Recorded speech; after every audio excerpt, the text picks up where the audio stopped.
Hi there. You're watching Your Future, Your Finances on MMC. I'm Brian Kuhn, your host. Today we're talking about personal identity theft issues and some things you can do to protect yourself.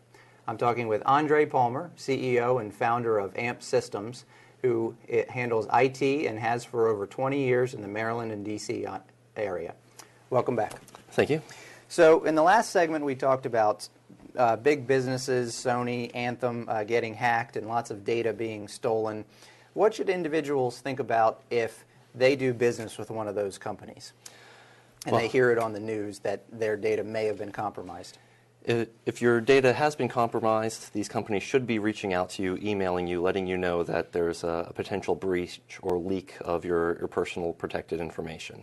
However, if you, for example, are a CareFirst customer and you just hear in the news that, yes, Anthem was hacked, the first thing you should do is be monitoring your banking, credit card, financial statements.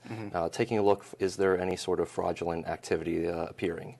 If you suspect something, you can contact the 3 nationwide credit bureaus. You can put on a fraud alert as well as a credit freeze. This will prevent any fraudulent activity from further transpiring on your account.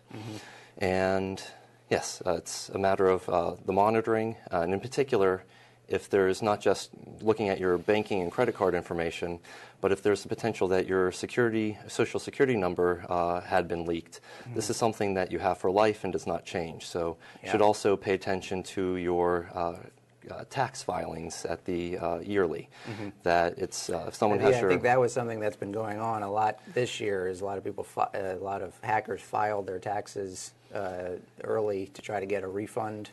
And yes, that people have had, go to file their taxes and they find that their taxes have already been filed with the IRS fraudulently by another individual. This is something that in the past couple of years has really exploded in the frequency of which it's transpired. And this is something that you have to monitor lifelong once you realize that, yes, your social security number has potentially been leaked to someone. So, and that would be if you are seeing a company in the news that you do business with. But let's say you see an actual transaction, money spent or missing from your accounts. What do you do?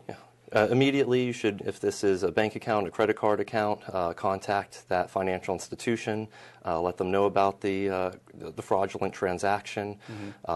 You'll have your credit card numbers changed or credit cards canceled, holds been put out into your credit fund so that no further fraudulent transactions can take place.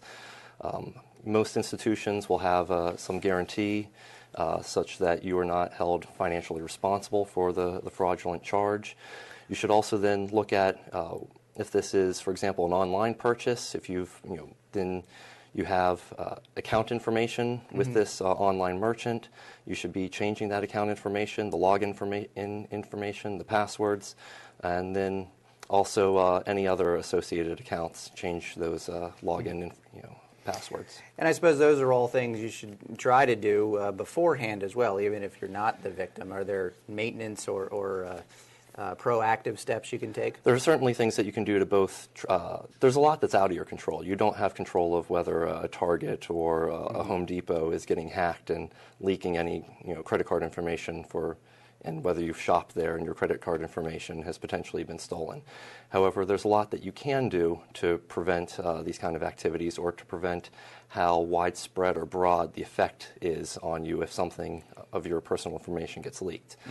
Often security is at odds with convenience. People reuse passwords for their bank account, for their email accounts, for other websites that don't have any secure information. This is a large avenue where someone might be able to steal your the password you use to log into a website that you think is fairly innocuous because it doesn't have your credit card information. You're not buying anything at this website. However, if you've reused that same password for your email account, perhaps this is an avenue where a hacker gets into your email and then also can get into your bank account and so forth.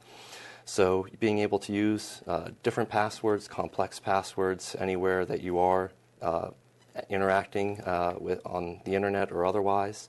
What can be a good practice is to use what are encrypted password safe programs. This is a program that you will have a single master password to remember to access, but once you get into the program, you can then store the information of all the different accounts that you have for different websites, different institutions, and this allows you to not have to remember 20, 30, 50 different passwords, and you can keep them all nice and complex. Is that a program like what you might find in your browser, like a Google or an Internet Explorer? This is these programs you can download. There are programs that are free for use, personal use and commercial use on the internet. However, this is different than where your Internet Explorer or your Google browser asks you, do you want to save this password for So future convenience? Very different than that. Okay. Another thing to take into consideration is how much people put themselves and their personal information out on the internet.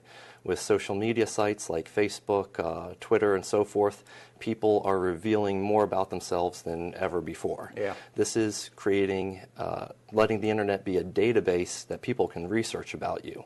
Another mechanism that a hacker can use to steal your identity is to go to a website that they might not know your password, but they go to reset your password and then are asked a series of security questions. And if this is information that you've revealed on your Facebook account, if someone can research who your family members are, where you went to high school, and so forth, then they might be able to reset your password and gain access to your account just based on the information that you've provided about yourself. Yeah. And what do you think about those companies that advertise that say they're like identity theft protection companies? If you pay them a monthly fee and they'll protect everything about you online. A lot of what these identity theft protection services offer is more or less an insurance policy. If you do get hacked, then a lot of them offer like $1 million policy of protection. This protection, though, is not paid out if there's some other protections in place that are paying, like a homeowner's insurance policy or a credit card merchant. So it's possible to have your homeowner's insurance cover depending sometimes on the type of theft, or like if this is a credit card theft, often if fraudulent activity on a credit card, your Visa, American Express, MasterCard, etc., will actually not prevent you from incurring the credit loss on any fraudulent activity. Yeah. So in cases like that, the insurance policy from the Identity Theft Protection Service is actually not paying out to you. And then what you can actually put in place for your own self-protections is often just as good, if not better, than what a credit protection service can offer. There's been a lot of what the credit protection service is offering is more monitoring of your credit accounts. This can often give people a false sense of security that they're protective. Anything that's advertised as a preventative measure is often false marketing. So if you have a sense that there's a particular, you have a particular special concern, or you would much rather be safe than sorry, then this could be something worth looking into. But just having good, solid, secure practices and doing your own monitoring can be just as effective.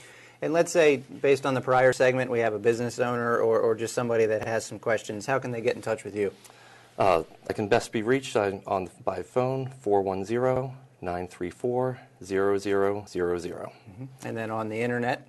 At www.ampsysllc.com. Okay, great. Thanks for coming on the show. We appreciate it.